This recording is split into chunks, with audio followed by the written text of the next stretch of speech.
Good evening, everyone. I'd like to welcome you to the board meeting for the regular scheduled board meeting for June the 7th, 2022.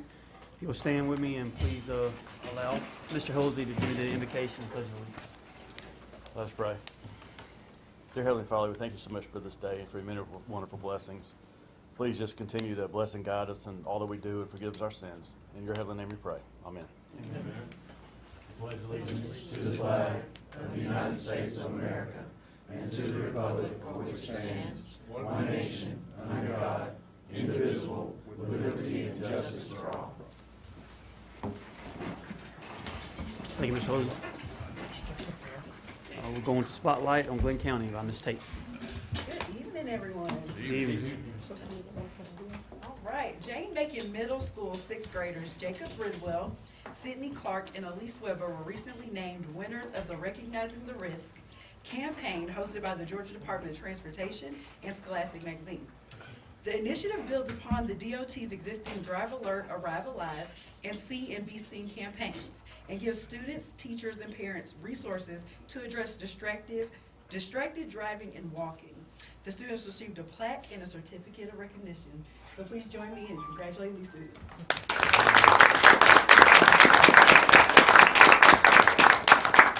Quick photo.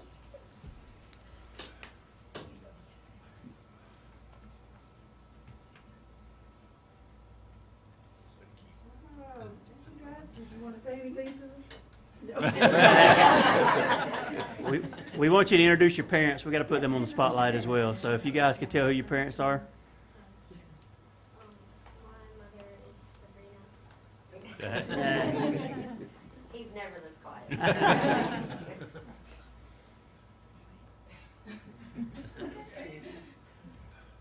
my mom. That's my mom, Christy, and beside us, my dad, Michael, and then my mom's boyfriend is Baba. Awesome. Okay. Ms. Christina, you got anything you'd like to say? I just want to say we're very proud. This was a optional extension activity in a 6th grade reading class, and so they were the 6th grade team that won for the state. They designed a kind of a magazine kind of advertisement, and just using the resources and data and creativity. So all those aspects, we're just really proud that they took that initiative and won. Awesome. Well, congratulations. Thank you, parents. Congratulations to you guys.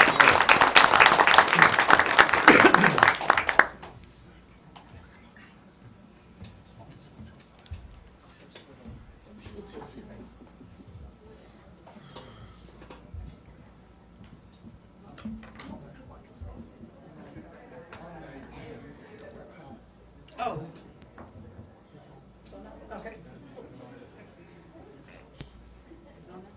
Okay, perfect. Well, this one I'm turning it over to Mr. Steve Waters. Okay, good evening, and thank y'all for having us tonight. It's going to take us about an hour to go through all these state champions, so we'll move through them.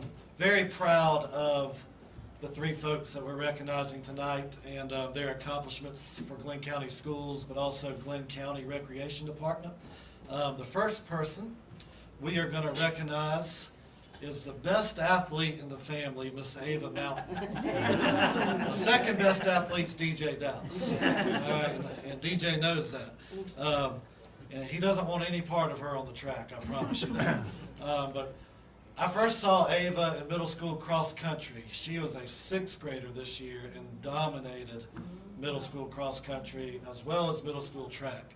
And I can truly say, since 2012 when I became athletic director, she's the most promising athlete we've had come through Glynn County. The speed she has is unbelievable, and the future is very bright for her.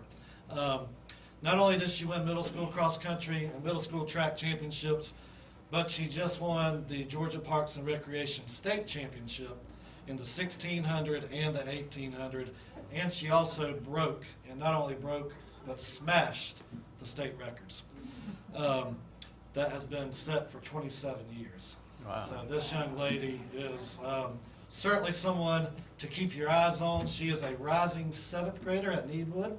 And to say a little bit about her is Miss Vanessa Booker from the Recreation Department, and then Ava's going to introduce her family to you. Good afternoon. Good afternoon. I actually came just to kind of support Ava, but Mr. Waters kind of put me on the spot. But it's okay to be put on the spot with Ava, because he said a few things about Ava, and all of them are true. But the one best thing I can say about Ava, she's goal-oriented, and when she sets herself to a goal, she does it.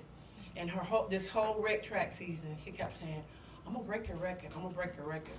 And I kept telling her, you don't have to break it, you can just win. And so she said, okay. But she did, she had her mindset, and she knew she was gonna break that record. So just as Mr. Waters said, she won the 1600 and she won the 800. But the good thing about the 1600 is not only did she win the state record, but she broke a record that was held for 27 years. So I told her that probably the next record to break it may be her kids.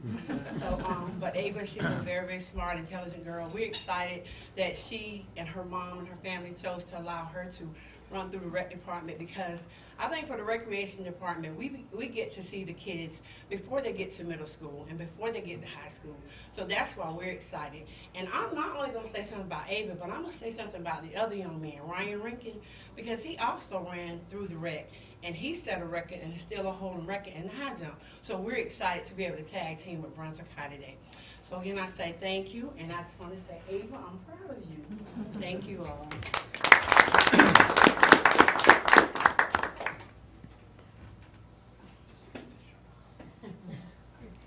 So this is my mom right here, this is my twin sister, and this is my dad. Congratulations.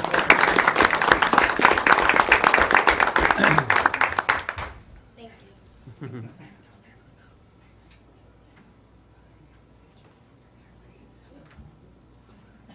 Just such a great family.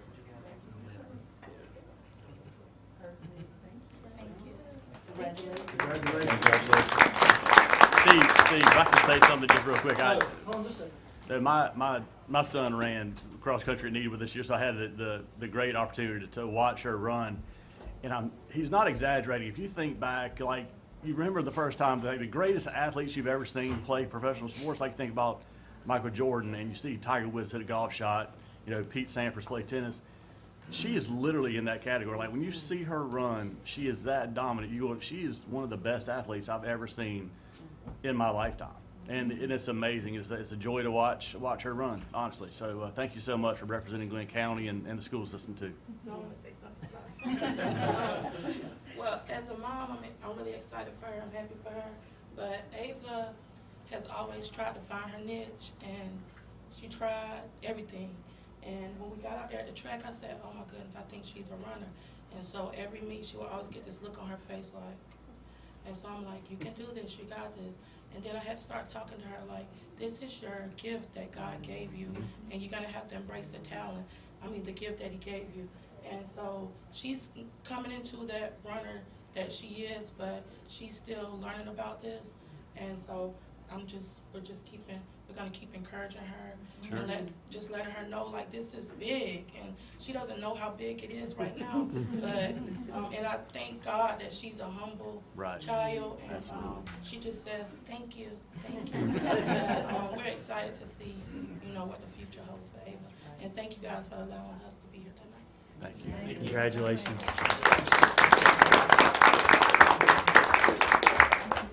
Okay, and next is Mr. Rankin.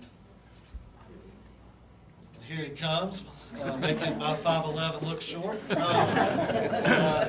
He is one of the many great athletes on the Brunswick High track team, and he really started making a name for himself last year. And Coach Edwards told me back in football season, while the Pirates were warming up, he said, Ryan's going to win the state championship this year. And he was right.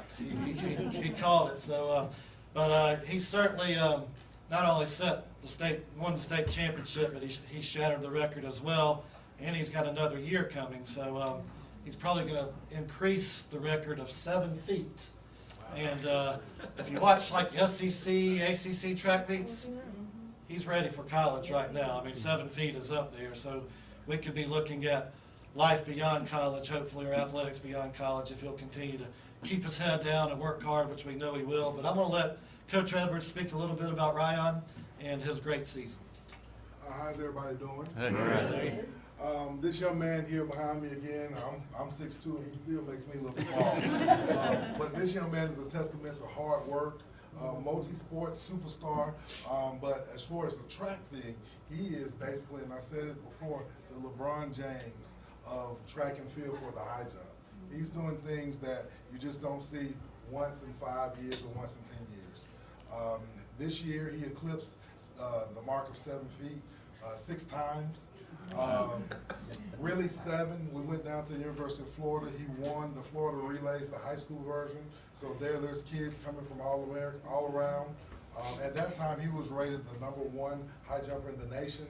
Also, the #3 high jumper in the nation was there. And so sometimes when you get high talent together, you see really where you stack up against. And he cleared the mark of 6'11" and a half. So that's why we say it's really 7, but we'll just say 6'11", because they were using the metric system. But this young man now currently sits at #2 in the nation. Nobody in the country, high school, or college for that matter right now, as far as the lower levels, is clear 7 foot the amount of times he has. So he has a bright future, and he's just a junior. So we have something special here in our school system. So thank you all. Awesome. And here you have, of course, Ryan. Then you have Zion. All right, this is his younger brother, is at Kneewood. And then you have his mother. I want her to come up so everybody can see her. Try. Tyronza.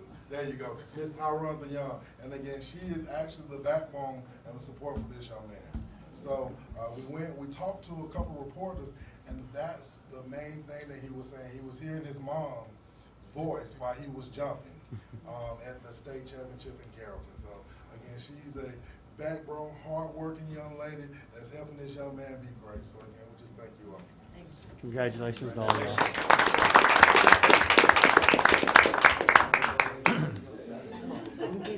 Trying to slide out there.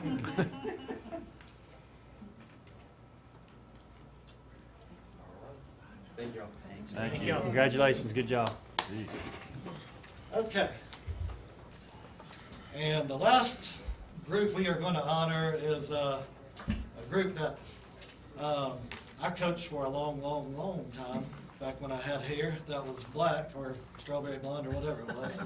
But, that's how long ago it's been. But this, I coached Glynn Academy golf, I guess, for 10 years, and stopped coaching in 2011. And but I followed him through the years, and there was a little lull, and you could see this talent coming along. And sure enough, last year we saw it, and then this year really, they worked hard in the off season. They had one young lady move in to Glynn County from, I believe, West Georgia, and they really began to make a name for themselves. When I watched them at the state tournament, although the coaches were very nervous, they pretty much blew the field away and won by, I believe, 10 or 11 shots over the second place team. But winning a state golf championship is very hard now, especially with all the mega teams in Atlanta and all the foreign golfers that are moving to the Atlanta area for instruction. So these girls really accomplished a lot in bringing home what I consider to be our trophy at Glynn Academy, the state championship trophy. This is the 8th state girls championship in Glynn Academy golf history, and these girls have a lot to be proud of. Watching them play and compete in the state tournament on Jekyll was a joy, and certainly something I'll never forget when they raised the state championship trophy. So I'll introduce their 2 coaches and let them introduce the girls. We have Coach Brett Hall, or Kip Hall, who is a football coach and girls golf coach, and then we also have Coach Pete Irby, who is the best looking coach, and sure has the best hair of any coach in Glynn County, and he was the assistant golf coach for the Lady Terrors, and these 2 guys did a great job of coaching these girls this year and getting them ready for the state championship. So I will let them come up and say a couple words. Good evening. I want to thank y'all, Superintendent and the board, for doing this for us. Very proud of these young ladies. We've got several missing tonight. Some are out of the country, some are playing in tournaments. So, you know, they would have been here, and they wanted me to thank y'all for them also. The only rough thing with Coach Irby is everybody thinks he's Bubba Watson when he has his hat on. But the girls we have tonight are Emma Hill, Elise Burney, Maria Barr, and Montana Jackson. Tonight we're missing Charlie Pilesny. We got a lot of them. So Emma Barron, Bailey Wainwright, Hunter Basisi, and Chanley Box. Chanley's playing in the term now, and Macy Gleaton. And very proud of these young ladies. To me, I'm happy for them because they put the work in.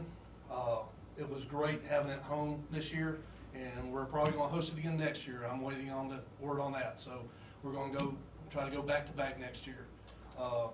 These guys are what I consider the perfect example of student athletes. They work hard in the classroom, they work on the course, hard on the course.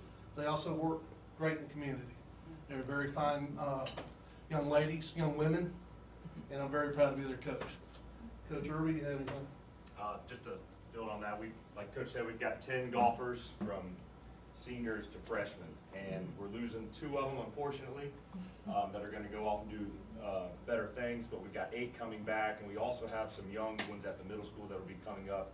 We're very fortunate right now to have, you know, not just a golf team, but a golf program. Mm-hmm. And to echo on what Coach said, man, 4.0s with all of them.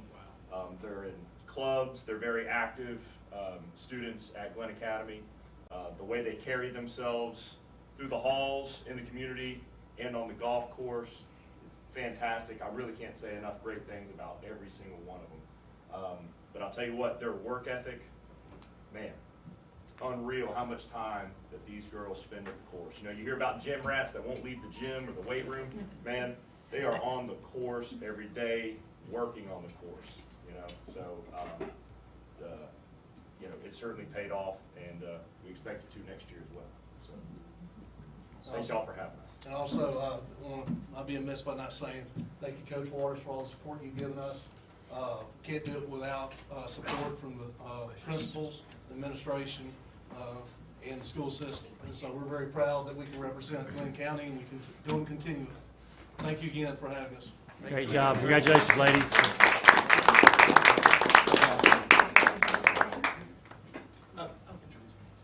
Oh, parents. This is Miss Burney, Elisa's mother, and Mrs. Hill, and that's Mrs. Box. They wanted to come and Got one more, Coach. But We got another one hiding. I've got some great parents. They really support us, helped us. We hosted 3 tournaments this year, which we haven't done. That's a lot of work. We want to pull our hair out, and we couldn't have done it without them. We got one more hiding in the doorway. You need to bring her in and introduce her as well. Is there one more hiding back there? Oh, I'm just a sister. Oh, okay. Sisters count too. Thank you guys so much, and congratulations, ladies. Keep up the good work.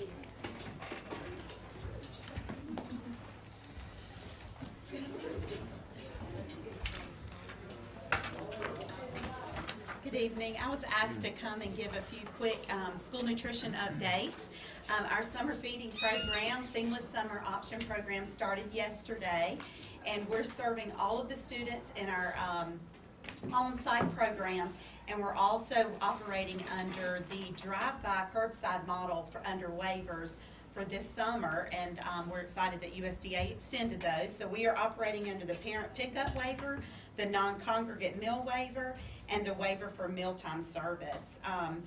And so we distributed those packets today at Brunswick High School, at Risley Middle School, at Sterling Elementary School, and at Burroughs Millette.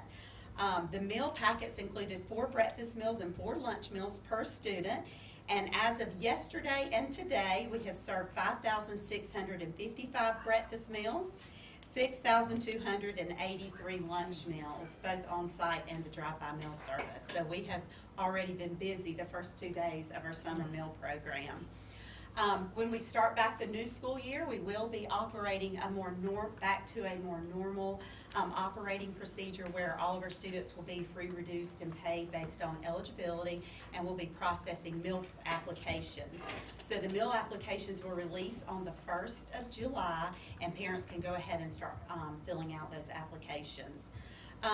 One of the things I wanted to bring to your attention, as the meal application goes out, the Food and Nutrition Program of the federal government has released a new non-discrimination statement that'll be on our applications, and I just wanted to bring that to your attention and see if there were any questions that I could answer. The main thing on the non-discrimination statement that was released on May 5th is in line 2, and under is prohibited from discriminating on the basis of race, color, national origin, sex, and the addition is including gender identity or sexual orientation in that line item. The only other change is where it used to be a link that you could click on saying if you had a complaint, want to file a complaint, this is where you click. Now that link spells out where someone would click if they do have a discrimination complaint. So, do I have any questions with that? Are you aware of any, other than that new statement or the addition to that statement, are you aware of any other changes that are being mandated from the federal government with regard to the lunch program? For instance, do this in schools or lose funding? So, so the non-discrimination statement has to be on all of our important documents, such Right. as our free and reduced application, Sure. any pamphlets or brochures we send out, and it's not optional, Right. you know, for that. And so we do operate pretty much completely on federal funds. You know, we receive all of our funds either through reimbursement, the USDA allotment for USDA food products, or other grants such as our fresh fruit and vegetable grant, equipment grants, CARES Act funds, the supply chain grant. So, What is your, and I should know this because we just got our binders, but what's your overall budget for the department? so will you scroll up? I'm sorry. Will you scroll up on that? So I did Okay. a little summary, and I did it for school year 19, 20, 21, and 22. For federal, when it comes to federal funds, we receive reimbursement for lunch. Currently, we receive $4.31 for each lunch that's served, $2.45 for breakfast, and then $1 for snack. And then if you scroll over to 2022, this is just through February, because we kind of operate with our financials, you know, Right. back. So it shows how much we've received in those years for the federal reimbursement. And that's completely based on participation. And then under USDA foods, our USDA allotment is based on participation from the previous year. So you'll notice in 21, our allotment went down, and that's because 2020 being the COVID year, we didn't serve as much, and so that allotment went down. And then it went up this year significantly because last year was the first year all of our students were eating at no charge. And then federal grants were the grants that I mentioned, and we received CARES Act and supply chain grant funds, additional funds this year. Do we, like with the pre-K program, is it, you mentioned it's not quite all fully funded by the feds. Do we have some local allotment or local share as well? What they charge for lunches. Right. They get, so their total budget is 9.5 million. Okay. Out of that is about 7.5 in federal funding. And so your difference is state, which is about 200,000, and the rest is local for paid lunches and stuff. See, currently, we haven't, other than adult meals, we haven't been taking in money for meals. We've been getting total Right. reimbursement, but we will go back to receiving paid, you know, income for paid and reduced meals. Gotcha. But to your knowledge, other than the statement that we're adding to the, or the partial statement we're adding to the forms, you haven't heard of anything in addition to that of changes in schools in general, or lose the federal funds? Okay. Now, when our non-discrimination statement comes out, it's going to be on a poster, and we're required to post that in every area that we're serving meals. Have we always done that? Always. Yeah. It's that It's just a- poster on the wall, sure. yeah. Mhm. That's one of the things they look at our administrative review. They come once every 5 years to do. I don't have anything else right now.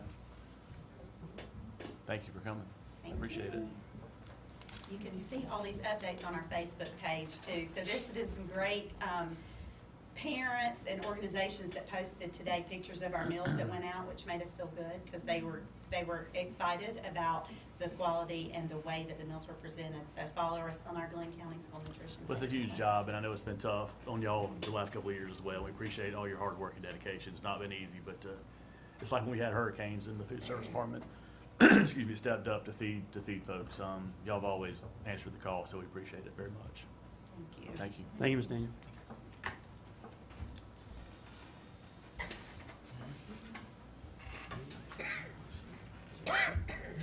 Another sheet?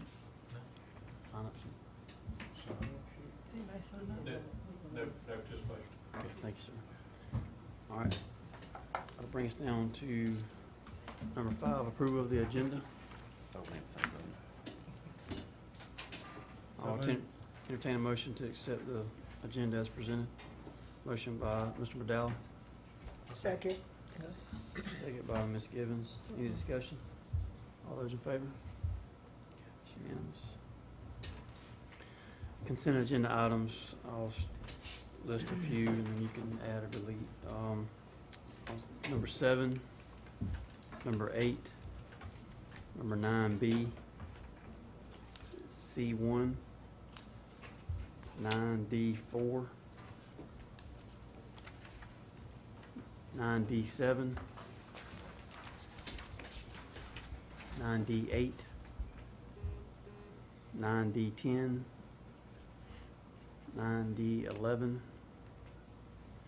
9D12, 9D13, 9D14, 9D15, 9D16, and 9D17. Also the policy committee. Anything, John?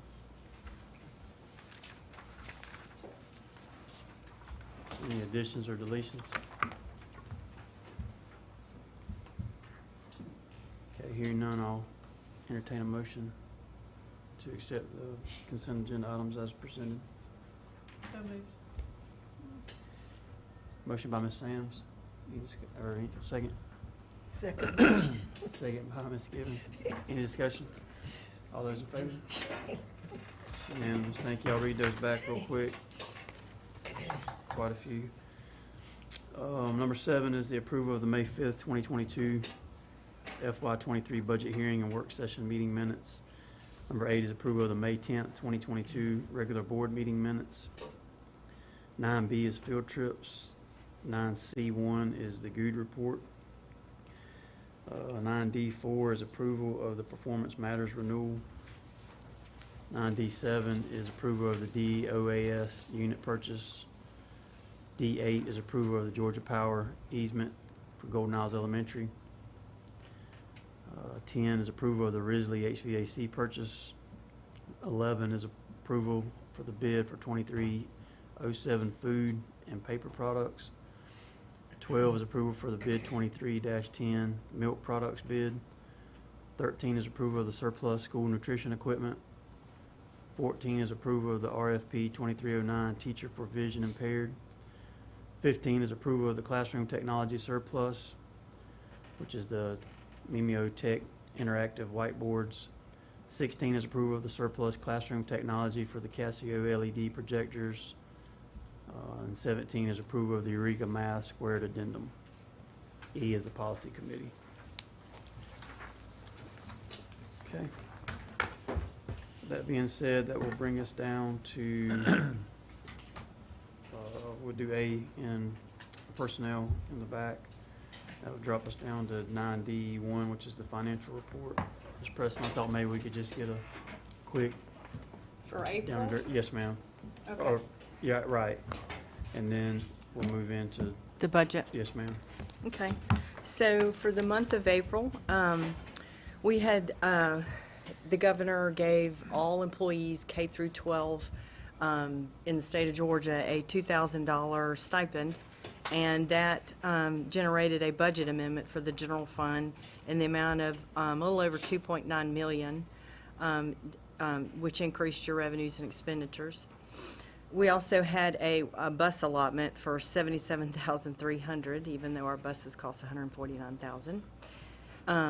The year-to-date revenues represented 94% of the budget. Local tax receipts were $1.5 million, and year-to-date expenses represent 78.4% of the budget, even though we're 83% through the year. March sales tax collections were received in April in the amount of 2.9, another record high for us. It was 17% higher than last April of 2021, and year-to-date collections are 15% higher than last fiscal year. Are there any questions for April?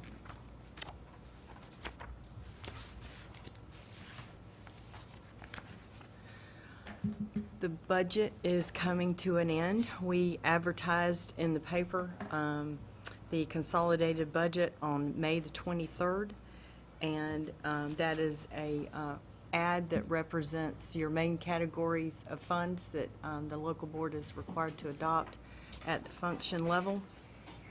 First being the general fund. Our revenues are projected to be 152 and our expenditures are 154 with a budget deficit of 1.1. Special revenue funds, which is where all your grant funds are significantly up from the prior year, about $47 million because of the CARES Act allotment. Your capital projects fund is obviously our East Plus projects going on, and our debt service is paid off. So I just included that column because it's required to be reported on, even though there's no budget. Some of the highlights for the general fund that we've been talking about for several months. We are going to assume a 4% increase in the digest, even though, preliminary numbers look better than that, but, we like to be conservative and wait to see what the real digest is. We're using a 99% collection rate and the same millage rate as of right now, but, we talk about what we're going to do when we actually get the digest in August. Our QBE money increased next year $2.3 million, and that is to offset the raise that the governor is giving the teacher's state salary schedule for next year. Those raises actually will cost about 2.8, and we'll get about 2.3 back through QBE to offset that.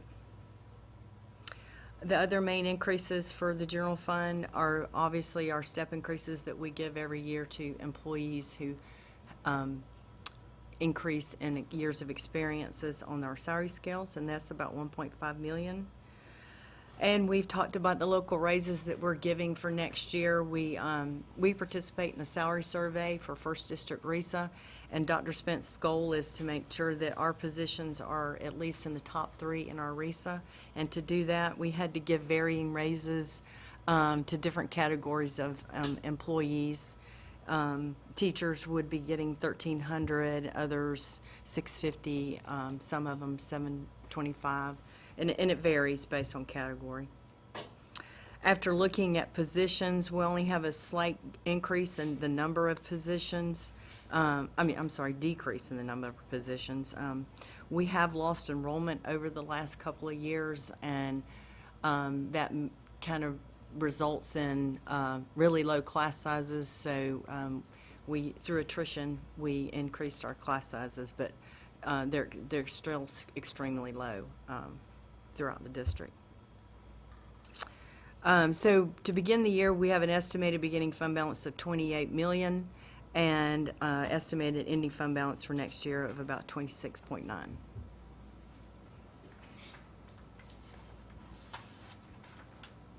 Any questions for the budget?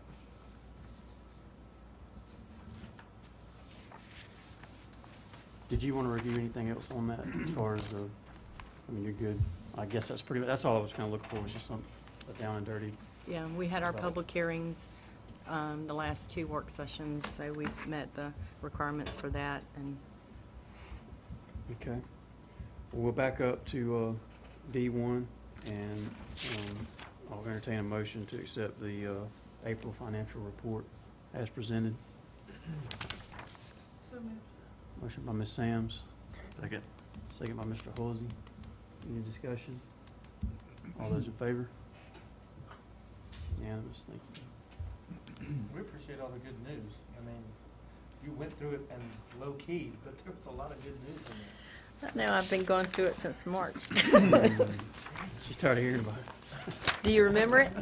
You remember what? Everything I said Yeah. since No, March? of course He remembers the end, the last part. Well, I promise mean, you. the good news is that our teachers, starting and end of salary, are getting $3,300 for next year. $2,000 from the state and $1,300 from us, as well as we did expand our teacher salary schedule to another step increase, so that's another 2.5% at the end of the scale to year 25. So there are a lot of good things, and our substitutes did get pay increases for next year. I remembered to pull that out for you, Ms. Gibbons, and have that somewhere. Thank you. They vary anywhere from $4 to $7 an hour, depending on what needed to be done. So every category of employee should be happy next year. So. Good deal. Okay, well, thank you. Thank you for that. So D2 would be the consolidated budget approval for FY23.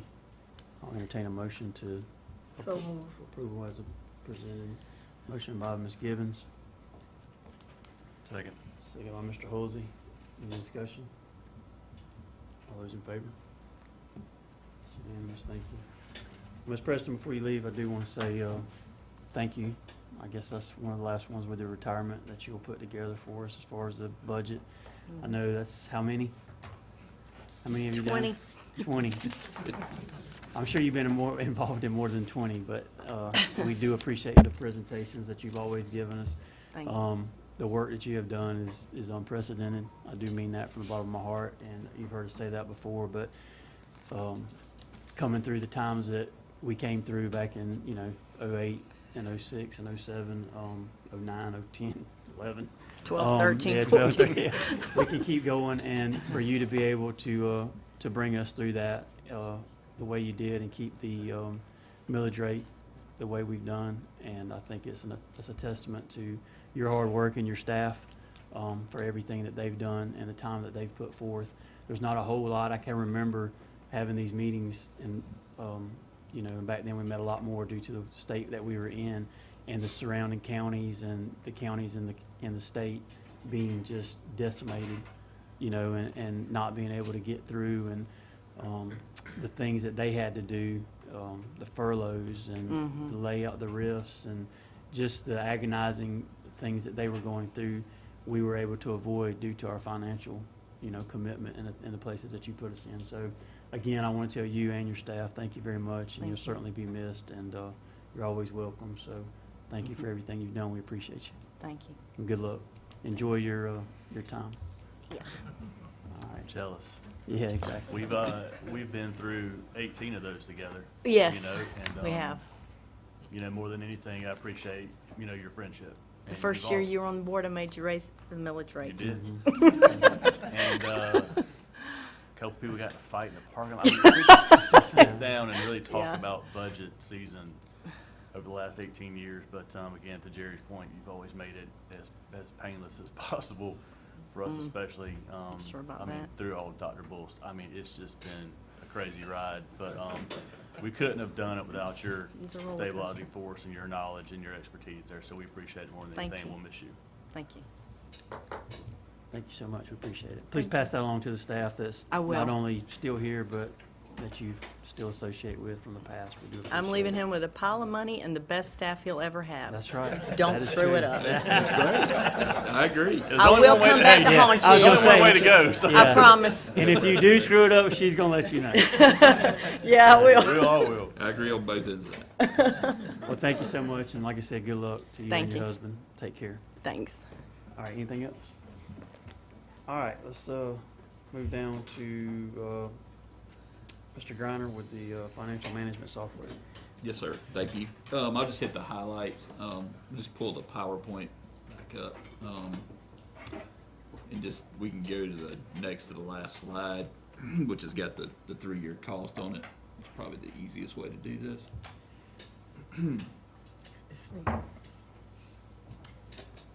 So as I mentioned at the work session, through about a 3-month process and just through planning and evaluation, unanimous recommendation from the team members. We had 11 people complete the rubric. The score was 94 to 72 in favor of Harris School Solutions.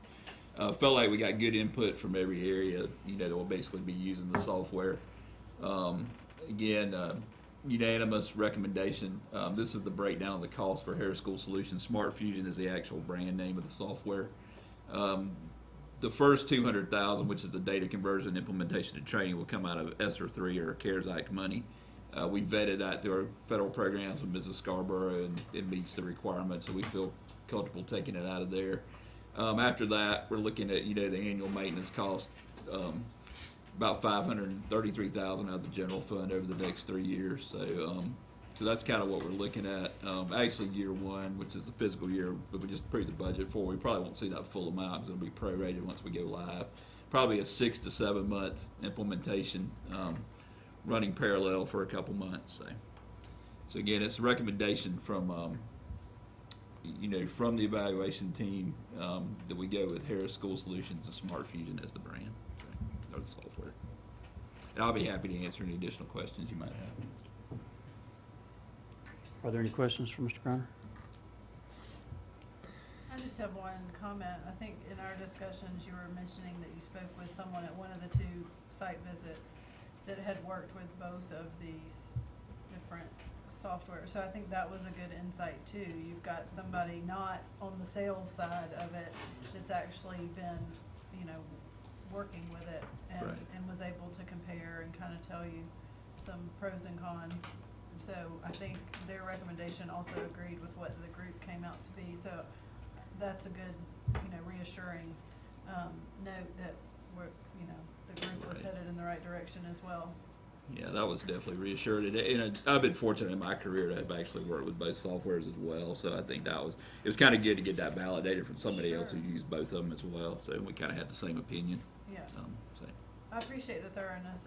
It's a big task to take on, and everyone else that's involved. I know it hits a lot of spots in our central office, but I think everybody, it'll be a good thing to help with efficiency for us. Yeah, it was very, I'll echo, the team's a team effort, and we have a great staff here. HR, finance, everybody who uses us. I mean, it's just a great team effort. The implementation will require a team effort as well. I agree. So just bear with us. We'll give updates throughout the process, but it'll, I've done several conversions in my banking career, and on the other side, it's always better, but you got to get to the other side. So we'll get there. So, yeah. Again, as long as employees and vendors get paid on the first day, then you can work out. That's my goal right there. Don't do anything else. Make sure checks go out. I made that promise to Dr. Spence, so we're gonna make sure that happens. Okay, any more questions? All right, with that being said, I'll entertain a motion for the financial management software adoption from Harris School Solutions of Smart Fusion. Second. Motion by Dr. Yergin, second by Ms. Gibbons. Any discussion? All those in favor? It's unanimous. Thank you. All right, thank y'all. Thank you, Mr. Conner. Okay, number 5 is the approval of the MOU with CCGA for the Employee Education Program.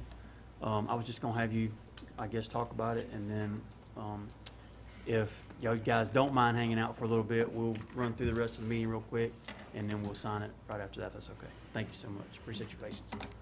Go ahead, Ms. Seals. Good evening again. You'll see the MOU. It's been approved once after the work session. We went through it. You all definitely gave some feedback there.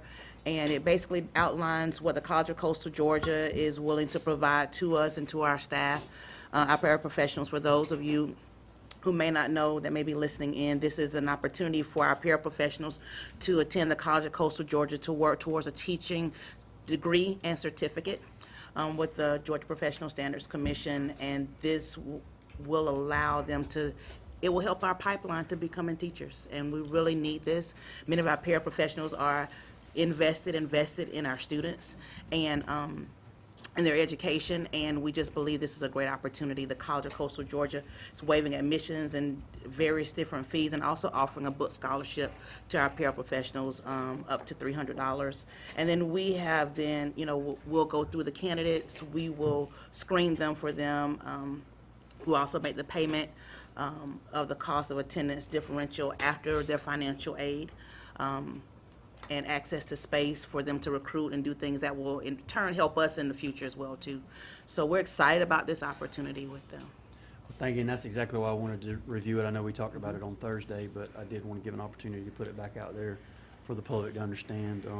This is a very exciting piece for us, and we thank the College of Coastal Georgia for your input and for your help on assisting us with keeping these parapros in the classroom while they're actually moving themselves forward as well. So that's been a big problem for us in the past, of losing those folks as they have to go out and do their teaching or whatnot. So just wanted to put that out there again, and again, thank you guys.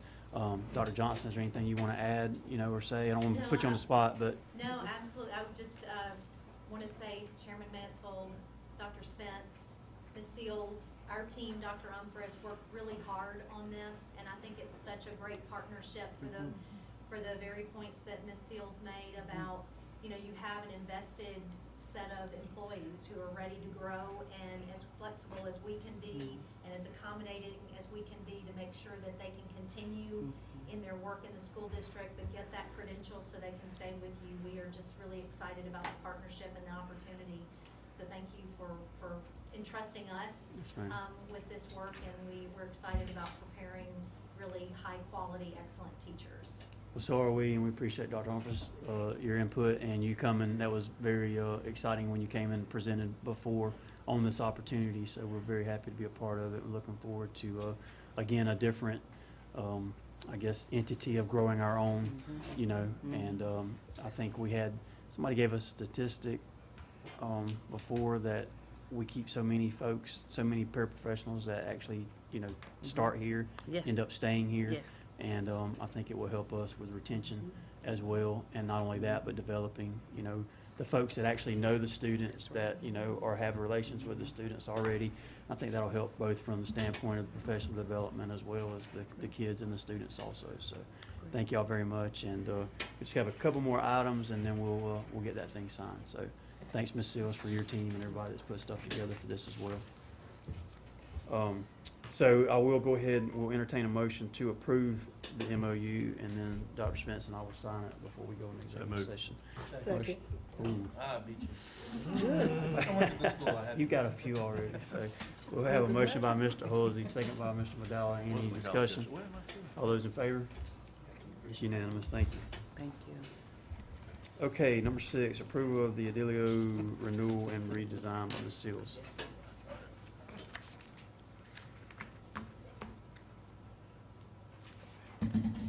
It's Ms. Tate really gave a lot of information at our work session about this, but it's a multi-year contract for us to be able to redesign our district website. Some information came from our communications audit from our stakeholders about really wanting to see information in a format that it's easy to get to when they need it. And so this will allow us that opportunity to redesign, and also, and it's 3 years. Awesome. Again, I know we spoke about it before, but just want to put it back out there that it's another option, and things to have a little more user-friendly atmosphere from the public. So that'll be taking place. I guess they'll start working on that as soon as we approve it. As soon as we can get it approved. Thank you, Ms. Tate. We appreciate all your work as well. Okay, entertain a motion for the approval of the, is it, how you say it, Adelio? Edleo. That's what I said, Edleo. Renewal and redesign. So we'll entertain a motion for that. Anyone? So moved. All right. Motion by Mr. by Mr. Marcus Edgy, second by Ms. Sams. Any discussion? All those in favor? Okay. Moving along, last but not least, Mr. Dinsdale, go over one more time the GA Annex building floor and repair, please, sir. Basically, what's going on over there is that the overtime and over those timbers that hold that building up are very high quality wood, but they have it really is. I mean, it's what we get today, and you heard Mr. Tootin talk about that last time we were here, is not the same quality and is not nearly as resistant to possible termite damage in the future. But over time, there has been damage, not currently active termites, but there's been damage that's causing the floor to separate away from the wall in some of the rooms in the downstairs area. So what Tootin has proposed is that he's given an outline where we demo the floors one room at a time, and then we go back, and once we've done the demolition of the first floor in the first room, which is, they're asking for $168,000 to do that, then we'll come back together and decide how we're going to move forward, whether or not we're going to go with his proposal to have a steel and concrete reinforced flooring system, so that we don't have any problems like what we've had in the future, or if we want to go back and replace it with wood, which is substantially less cost. But those are the decisions that we'll make as we move forward. We'll be tackling that one room at a time with 6 rooms on that bottom floor.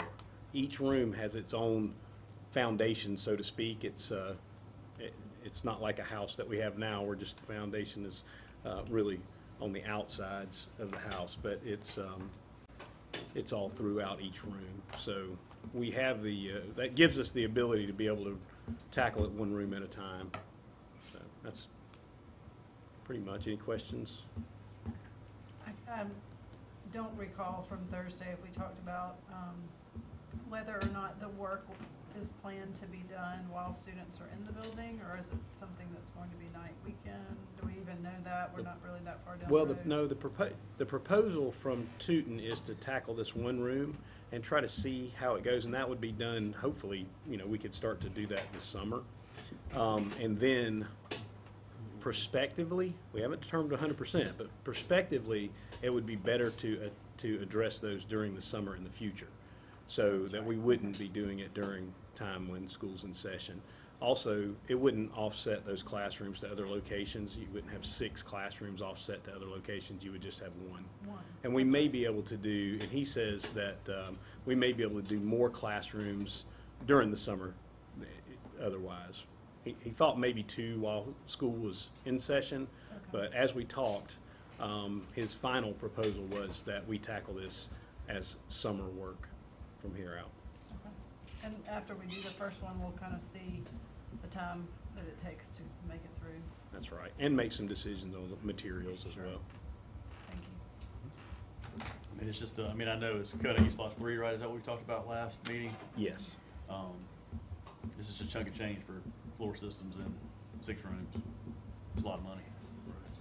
So I think I wouldn't mind seeing I should ask before, but a breakdown of what that $250 per square foot includes. Is that design costs? Is it engineering? Is it, so that we don't come back and say, oh, we have to have a structural engineer now, and he's going to cost $150,000 to come tell us what we need to do. So, I assume right now it's just a floor system, right?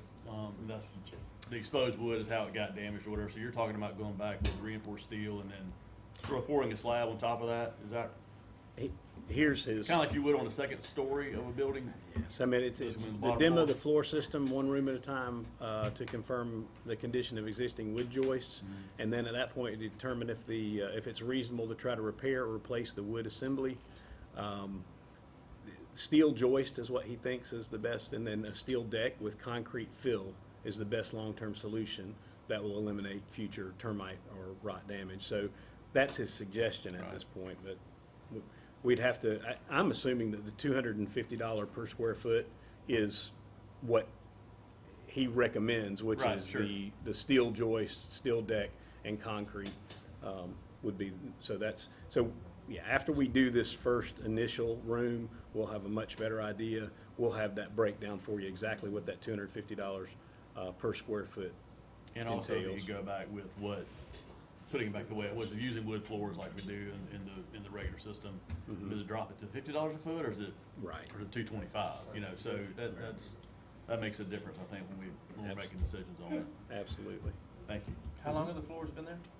I think that was 18, late 1880s. That's not like dying in 3 weeks, so I No. don't think. No, we need to know didn't what kind of replace money. we didn't replace the floor joist when it burned, you know, it was mostly water damage and. That's right. You know, the second story or third or whatever, so,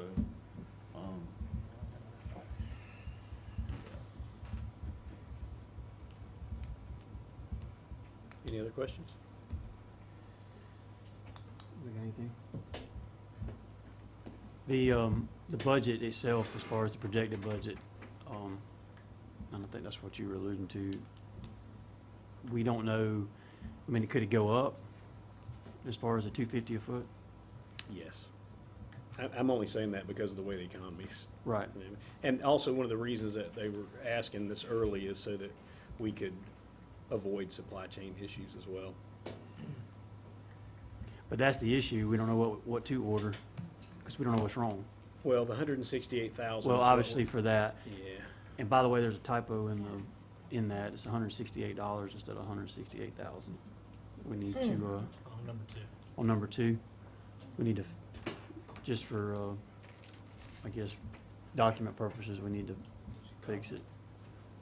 Oh, is it It's a dime. period? It's a period instead of a comma.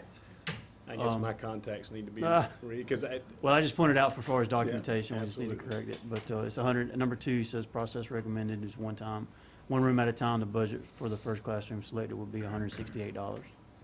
Gotcha. Or it's got the 3 zeros, it just got a I period. do, I see. So we just need to change it. I guess the concern is we're looking at over $2 million just for the flooring system, if we do the full 9,000 square feet. So, you know, that's a lot of money, but obviously at this point, we may not have a choice. You know, the building's obviously occupied. If the floor system is in, not disrepair, but obviously getting, you know, to where something's gotta be done, then we need to take care of it. And I guess we'll just have to see, as you said, we'll know more after we open that first floor, exactly how bad things are, exactly where we'll be. So, I guess that's where the questions are coming from, just from the Right. overall total budget. Absolutely understand, and I understand that we need to be as the best stewards for the public funds that we possibly can. Yes, sir. And I do, there are other aspects to the plan that are to clean out the area below, to install lighting underneath, that are also included in that $250 per square foot. So the LVT tile, we talked about possible wood replacement for that. All of those are possibilities where that could change as we move forward. So I agree that we'll need to reassess the plan as soon as we have more knowledge of how this first room goes and what we find out as we tackle this first room. And if there are ways that we can save money and move forward, then absolutely we should take that into consideration. Obviously, okay. Thank you very much. Yeah, because I was, if you did times 7, even if you treated the hall, I guess the hallway's gonna be done as well. Yes. Even if you treated it as a classroom, that's still only a little bit over $1 million, or 1.2. I've searched some of the rooms are different sizes, but I think most of them are about the same size, aren't they? The ones in the middle are big. 9,000 square foot is what the total is. You know, I think we should be more, I know it's just, we're used to the Glynn Academy being one of those, you know, where you just have to kind of get in there and see what you have, but, I would like to see the alternative cost as well before we, because the 168,000, I guess that's going back in how he wants to with the reinforced steel and the concrete? Or is that just opening it up and seeing what's in there? It's gonna cost us that much just to get in there, or what? As far as I understand it, it's the 168,000 is to complete that first room. Okay. And this is the way it's worded on his notes. It says, process Gotcha. recommended in one room at a time. The budget for the first corner classroom selected will be 168,000. 168,000, not $168. All right. Now that we've made that Well, correction. luckily, with the 21 by 32 by 250, I assume the 250 is from the original budget from the 9,000 square feet total. So it's the same budget, but like you said, it's just that one room. So And hopefully we get in there and we open it up, maybe it gives us some more options or whatever, but, to Mr. Halsey's point, I think basically we just wanna make sure before we pull the trigger on the full amount, you know, that if there's a way to be more efficient, then obviously we can do that.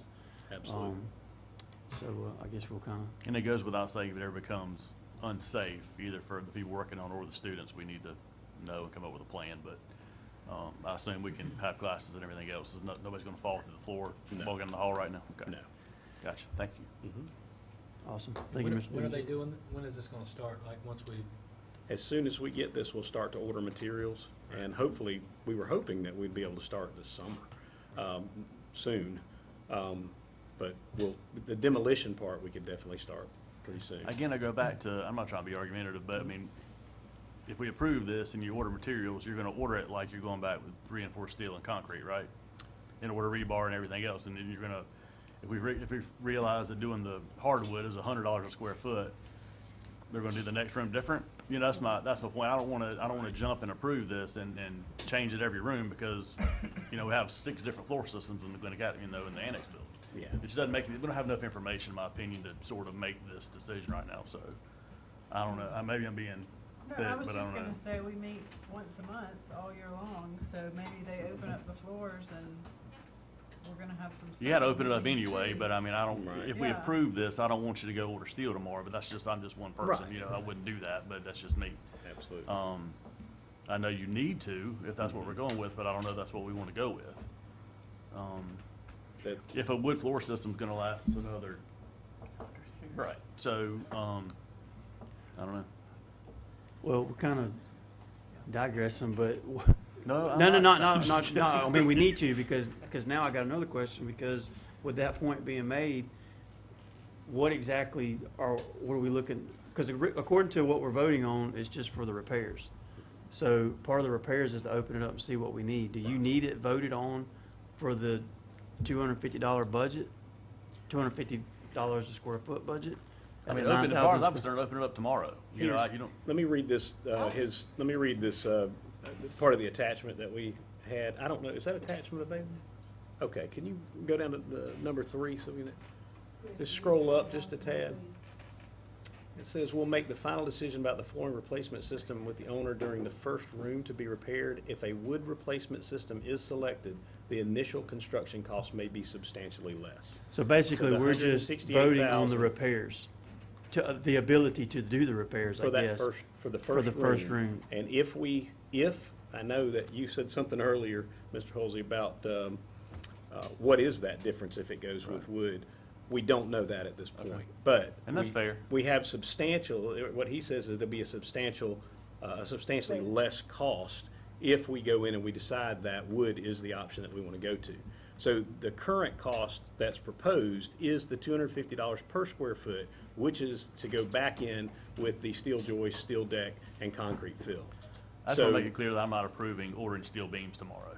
You know, I'm approving opening the floor to see what we need to do, but essentially we're approving the project for the floor at the highest cost. So, again, I'm not comfortable on what exactly, I'm then comfortable maybe about what we- this says we're voting on, but that's not what I want to vote on. it's been an issue, and we're just starting to be an issue of something that's been there a long time. Why can't we table it for a month and have them come back with a lot better information to what we're voting on? I mean, I don't know. I think we can vote on time, number 2. You know, to look into it, but On the second one, which is the $168,000 repair, because that's what you're gonna open up and look for anyway.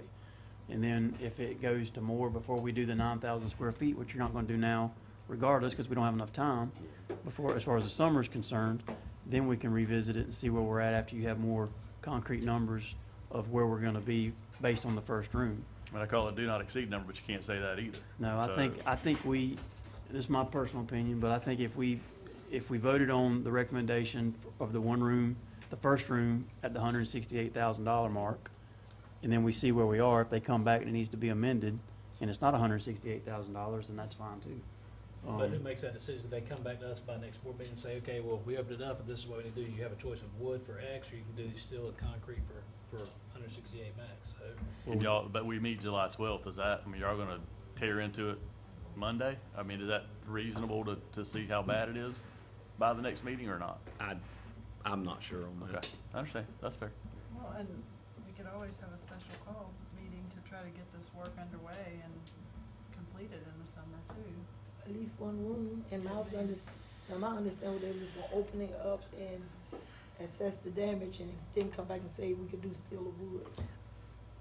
I'm thinking that by the time we have our next meeting, we should have more information on, from some aspect of demolition in that one room, so that we should be able to make a more informed decision on how we're moving forward.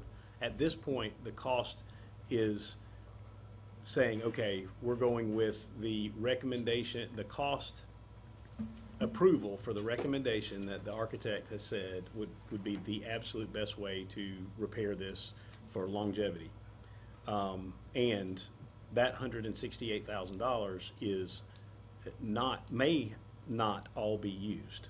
Right, as a so we would be result. voting on a And then budget of $168,000. all we're voting for is that amount for that first Room. room. Yes, sir. And then, That's what I so was getting in to the a second. future, we would say, here is the rest of the project, here's how much. For the money that 9,000 would- square feet. Right, so we'll make that determination at a later date. Yeah, so this is not asking for that. No, we're voting For on the the entire- budget, but that's why I was the differentiation between 168 and 2.2 million is a big gap. Absolutely. So I would recommend, again, that we make a motion to vote on the $168,000 budget for the first room, and then you bring back what you think the final numbers would be, or budget numbers would be, and then we can discuss it at that point. And if we're approving this, it gives him the authority to go ahead and Do what open he it needs to up, do. and then you come Right. back to us and say, okay, well, this is your option. So Right. that's what we're I agree, I think that sounds like the best way to move forward. But it also allows you to order material if you need to go ahead and order it based on the $168,000 budget. So, So just for clarification, you're saying, go ahead and order steel for this one room? I'm saying do what they need to do as long as it's under $168,000 for that first room. And then he will bring it back to us July 12th, and he may not even need close to the $168,000. That's But not we're- what I'm saying. We're voting on the budget. And I Okay. agree with Mike as far as having like a makeshift, you have one part of the floor system's this and another's Y, and I mean, it can get, that's the only hang up I have. I agree that it should be 168,000, I get that, but we should make the choice whether or not we wanna go with the full concrete steel, or if we wanna go with a different product that y'all may present us with.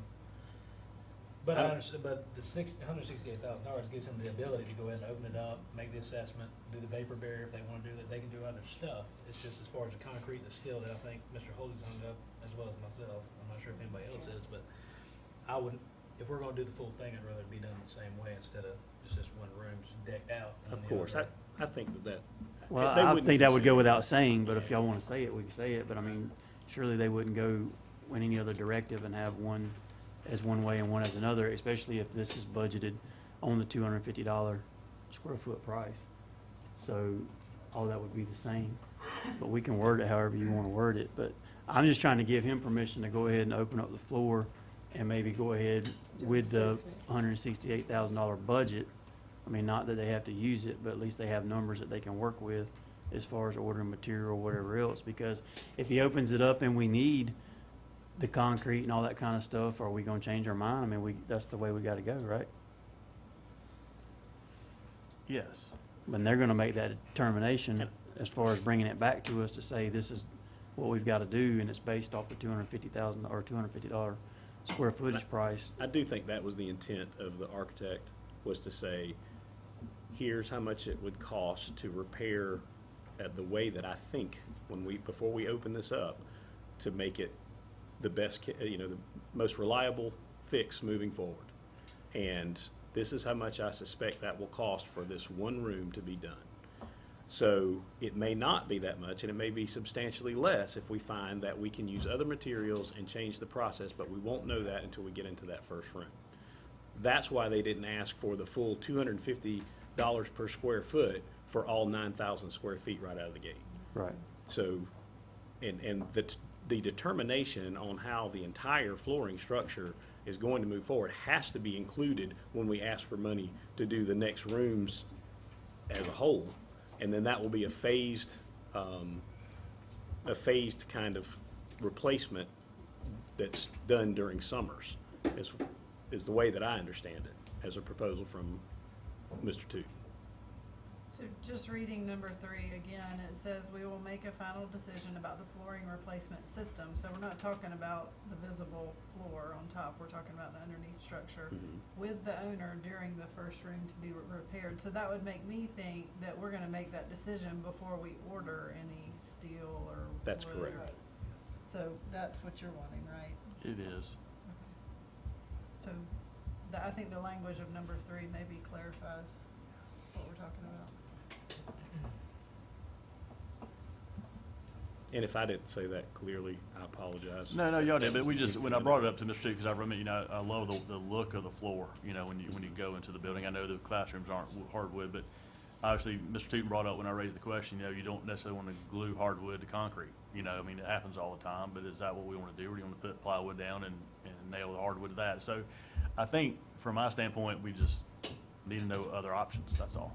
I'm fine with y'all digging into, I don't mean to make it any No, I later just than need it to know, is, we but need to have some language for the motion is basically all I I'm just don't looking want to order for. steel tomorrow if we don't know what we're going to go with. That's my only Right. point. If we're going to go back with wood joists, I know what it says, but I just Number want, three says number 3 to me reads like, we're going to make a decision on the flooring replacement, replacement system. I Says thought flooring. he was more talking about what flooring you're going to go back with, hardwood or tile, so.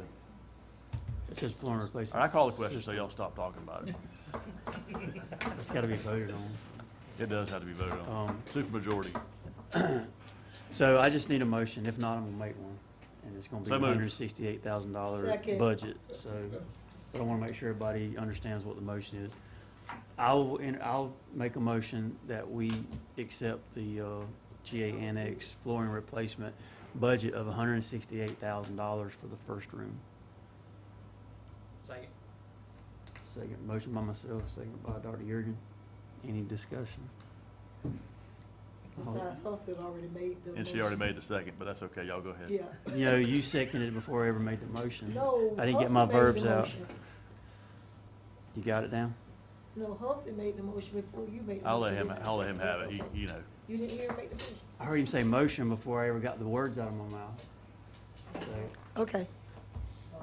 So we got a motion and we got a second, right? we do. Yeah, we do. All Two those in favor? motions. It's unanimous. Thank you. Thank you. Gosh, Jerry, I see everything. Sorry. There was two motions. Sorry, Dr. Johnson. All right. I only did that because he said we're gonna sign it right away and then, That takes us Get out. down to executive session rather. I'll entertain a motion to enter executive session for personnel and legal. Motion I'm by not making Dr. any more Yergin, motions. I'll second. second by Ms. Sams. Any discussion? All those in favor?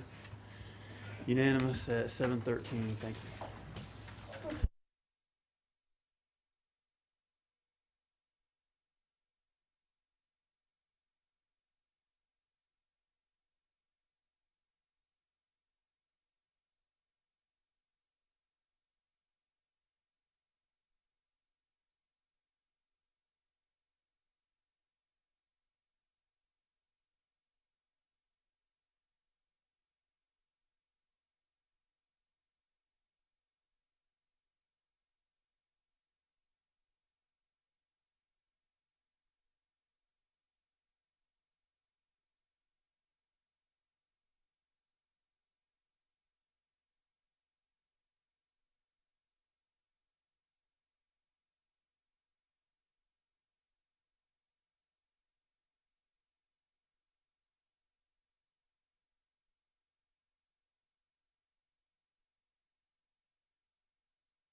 regular session, open session.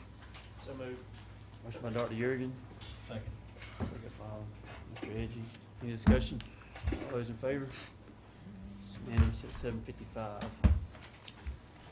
I'll entertain a motion to accept the personnel agenda as presented. So move. Motion by Ms. Gibbons.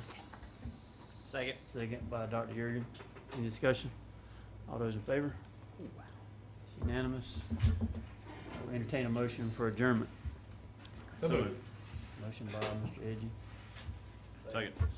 Second by Mr. Hosey. Any discussion? All those in favor? It is unanimous at 7:55. Thank y'all very